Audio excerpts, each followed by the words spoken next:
بسم اللہ الرحمن الرحیم۔ میرے انتہائی قابل احترام بزرگوں، بھائیوں، السلام علیکم ورحمۃ اللہ وبرکاتہ۔ پیارے اسلامی بھائیوں، ایک بار حضرت علی کرم اللہ تعالی وجہہ الکریم زیارت قبور کے لیے کوفہ کے قبرستان تشریف لے گئے۔ وہاں ایک تازہ قبر پر نظر پڑی۔ آپ رضی اللہ تعالیٰ عنہ کو اس کے حالات معلوم کرنے کی خواہش ہوئی۔ چنانچہ اللہ تعالیٰ کی بارگاہ میں عرض گزار ہوئے، یا اللہ، اس میت کے حالات مجھ پر منکشف یعنی ظاہر فرما۔ فوراً اللہ تعالیٰ کی بارگاہ میں آپ کی التجا قبول ہوئی، اور دیکھتے ہی دیکھتے آپ کے اور اس مردے کے درمیان جتنے بھی پردے تھے تمام اٹھا دیے گئے۔ اب ایک ہیبت ناک منظر آپ کے سامنے تھا۔ کیا دیکھتے ہیں کہ مردہ آگ کی لپیٹ میں ہے اور رو رو کر آپ سے فریاد کر رہا ہے، یا علی کرم اللہ تعالی وجہہ الکریم، میں آگ میں ڈوبا ہوا ہوں اور آگ میں جل رہا ہوں۔ قبر کی دہشتناک منظر اور مردہ کی چیخ و پکار اور دردناک فریاد نے حیدر کرار کرم اللہ تعالی وجہہ الکریم کو بے قرار کر دیا۔ آپ نے اپنے رحمت والے پروردگار کے دربار میں ہاتھ اٹھا دیے اور نہایت ہی عاجزی کے ساتھ اس میت کی بخشش کے لیے درخواست پیش کی۔ غیب سے آواز آئی، اے علی، آپ اس کی سفارش نہ ہی فرمائیں، کیونکہ یہ روزے رکھنے کے باوجود یہ شخص رمضان المبارک کی بے حرمتی کرتا۔ رمضان المبارک میں بھی گناہوں سے باز نہ آتا تھا۔ دن کو روزے تو رکھ لیتا مگر راتوں کو گناہوں میں مبتلا رہتا تھا۔ مولا کائنات حضرت علی رضی اللہ تعالی عنہ یہ سن کر اور بھی رنجیدہ ہو گئے اور سجدے میں گر پڑے اور رو رو کر عرض کرنے لگے، یا اللہ، میری لاج تیرے ہاتھ میں ہے۔ اس بندے نے بڑی امید کے ساتھ مجھے پکارا ہے۔ میرے مالک، تو مجھے اس کے آگے رسوا نہ فرما، اس کی بے بسی پر رحم فرما دے اور اس بیچارے کو بخش دے۔ حضرت علی رضی اللہ تعالی عنہ رو رو کر مناجات کر رہے تھے۔ اللہ تعالیٰ کی رحمت کا دریا جوش میں آ ہی گیا اور ندا آئی، اے علی، ہم نے تمہاری شکستہ دلی کے سبب اسے بخش دیا۔ چنانچہ اس مردے پر سے عذاب اٹھا لیا گیا۔ پیارے اسلامی بھائیوں، مولا علی رضی اللہ تعالی عنہ کی عظمت و شان کے کیا کہنے۔ اللہ تعالیٰ کی عطا سے آپ رضی اللہ تعالی اہل قبور سے گفتگو فرما لیا کرتے تھے۔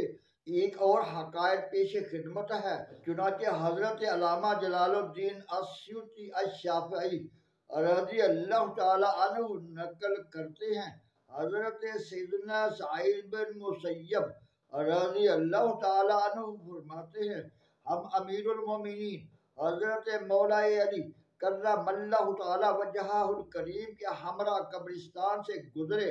حضرت علی کرم اللہ تعالی وجہہ الکریم نے ارشاد فرمایا، السلام علیکم یا اہل القبور و رحمت اللہ، کیا تم ہم کو اپنی خبریں سناتے ہو یا ہم تم کو اپنی خبریں سنائیں؟ اور راوی کہتے ہیں کہ ہم نے ایک قبر کے اندر سے آواز سنی، وعلیکم السلام ورحمت اللہ وبرکاتہ، یا امیر المومنین رضی اللہ تعالی عنہ، آپ رضی اللہ تعالی عنہ ہمیں بتائیے ہمارے بعد دنیا میں کیا ہوا۔ آپ رضی اللہ تعالی عنہ نے فرمایا، تمہاری بیویاں نئی شادیاں کر چکی، تمہارے مال بٹ چکے اور اولاد یتیموں کے زمرہ میں شامل ہے۔ وہ گھر جو تم نے پختہ بنائے تھے ان میں تمہارے دشمن آباد ہو گئے۔ اب تم اپنا حال سناؤ۔ تو ایک قبر سے آواز آئی، کفن پھٹ چکے، بال بکھر گئے، کھالیں ٹکڑے ٹکڑے ہو گئیں، اور آنکھیں رخساروں پر بہہ گئیں، اور نتنوں کا پیپ بن گیا، جیسا کیا ویسا پایا، جو چھوڑ کر آئے اس میں نقصان اٹھایا، اور اب اعمال کے بدلے رہن ہے، یعنی جس کے اچھی اعمال ہوں گے آخرت میں آسائش پائے گا، اور برے اعمال والا اپنی کرنی کا پھل بھگتے گا۔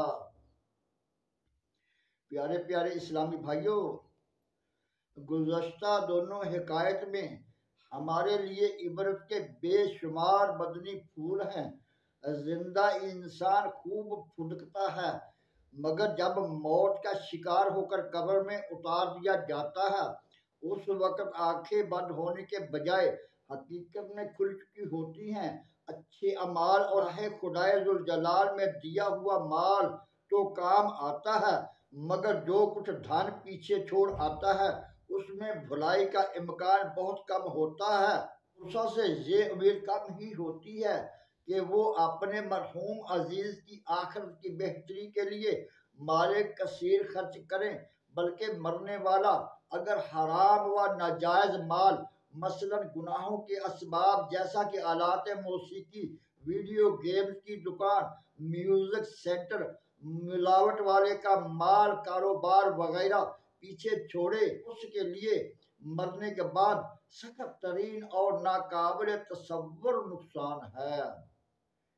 قبر کا بھیانک منظر نامی حکایت میں رمضان المبارک کی بے حرمتی کرنے والے کا خوفناک انجام پیش کیا گیا ہے۔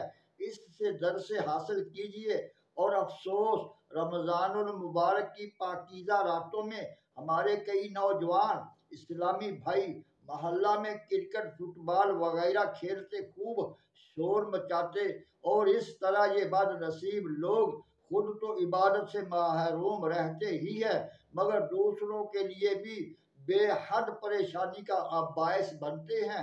نہ تو خود عبادت کرتے ہیں، نہ دوسروں کو کرنے دیتے ہیں۔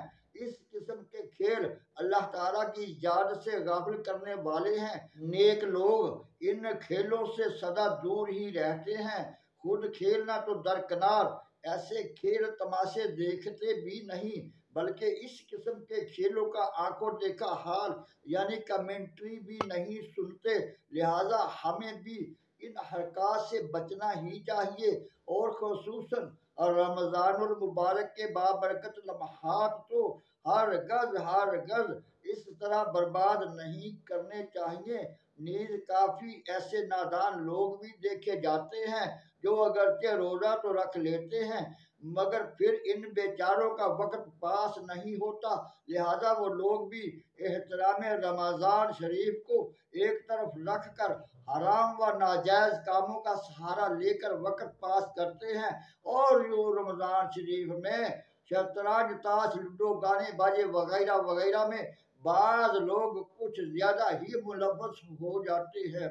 آج تو پیارے اسلامی بھائیوں، ان کھیلوں کے لیے ہر نوجوان کے ہاتھ میں موبائل آ چکا ہے، یا جس کو دیکھو اسی کے ہاتھ میں موبائل ہے۔ پیارے اسلامی بھائیوں، یاد رکھیے، شطرنج اور تاش وغیرہ پر کسی قسم کی بازی یا چھت نہ بھی لگائی جائے تب بھی یہ کھیل ناجائز ہے، بلکہ تاش میں چونکہ جانداروں کی تصویریں بھی ہوتی ہیں، اس لیے اعلیٰ حضرت رحمت اللہ تعالیٰ علیہ نے جھوٹ موٹ تاش کھیلنے کو بھی حرام لکھا ہے۔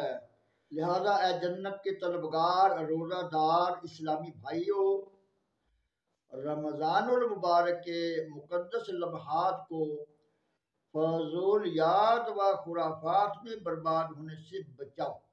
زندگی بے حد مختصر ہے، اس کو غنیمت جانو، اور اپنے اس قیمتی وقت کو فضولیات میں برباد کرنے سے بچاؤ۔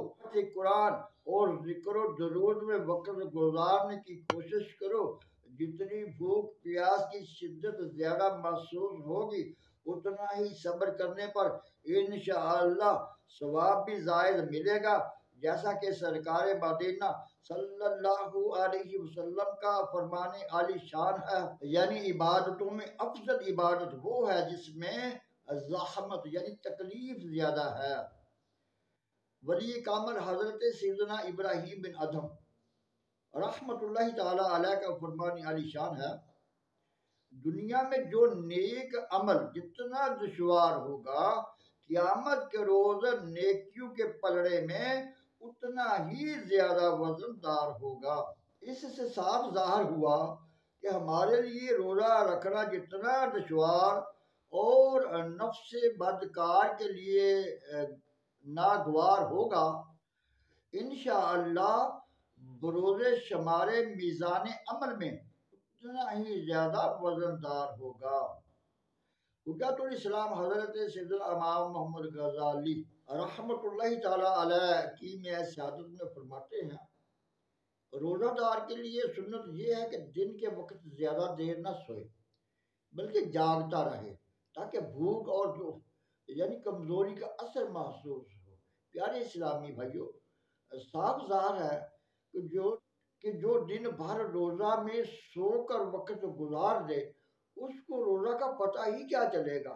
ذرا سوچو تو صحیح، امام محمد غزالی رحمت اللہ تعالی علیہ تو زیادہ سونے سے بھی منع فرماتے ہیں کہ اس طرح بھی وقت فالتو پاس ہو جائے گا۔ تو جو لوگ کھیل تماشوں اور حرام کاموں میں وقت برباد کرتے ہیں وہ کس قدر محروم و بد نصیب ہیں۔ لہذا اس مبارک مہینے کی قدر کیجئے، اس کا احترام کیجئے، اس میں خوش دلی کے ساتھ روزے رکھیے اور اللہ تعالیٰ کی رضا حاصل کیجئے۔